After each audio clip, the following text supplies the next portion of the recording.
कि एक कहानी है कि जो कि बहुत मशहूर है। हम लोगों ने जब प्राइमरी स्कूल में थे तब वो लेसन पढ़ा था कि करत करत अभ्यास जड़मत होत सुजान, करत करत अभ्यास जड़मत होत सुजान, रसरी आवत जात सिल पर परत निशान, रसरी आवत जात सिल पर परत निशान। कहने का उद्देश्य ये है कि आज एक मेरे दोस्त से बात हुआ तो थोड़ा सा धैर्य खो गए। तो उनके लिए या उनके जैसे लोगों के लिए ये चीज़ है, ये साहित्य है कि करत करत अभ्यास जड़मत होत सुजान, रसरी आवत जात सिल पर परत निशान।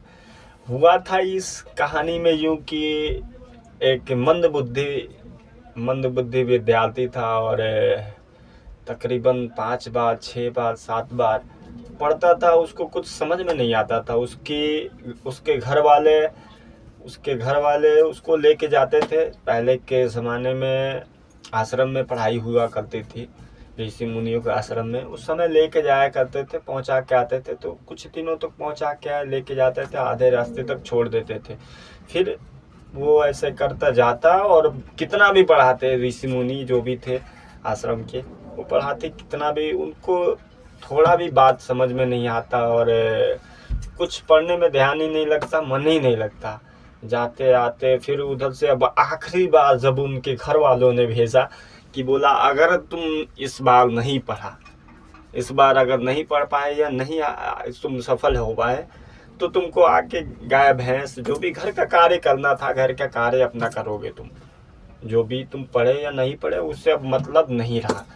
तो आखिरी बार जब जा रहे थे, उनकी माता श्री थी जो जिन्होंने रास्ते में खाने के लिए कुछ दिया था, चना वगैरह, तो वो खाए थे। चना खाने के बाद से रास्ते में एक कुआं था, वहीं पे बैठ के खाए। खा के जब पानी पीने के लिए गए तो वहाँ पे जो भी था निकालने के लिए सुविधा, गए तो देखे वहाँ पे रस्सी से निकाले, पानी निकाल के रखे। तो देख रहे हैं कि ये रस्सी जो वहाँ का सिल होता है, रस्सी पे आता जाता है, तो वो सिल घिसा हुआ था।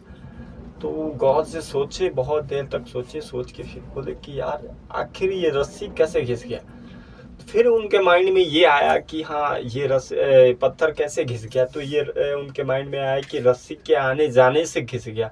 तो यहाँ पे ये हुआ कि रस्सी के आने जाने से सील घिस गया। तो हम मेहनत कर रहे हैं, हमको समझ में नहीं आ रहा, हम इतना आ जा रहे हैं, लेकिन हम कोशिश करेंगे तो हो सकता है एक ना एक दिन आएगा। लेकिन उसी चीज़ को बेहतर बनाएंगे तो उससे आगे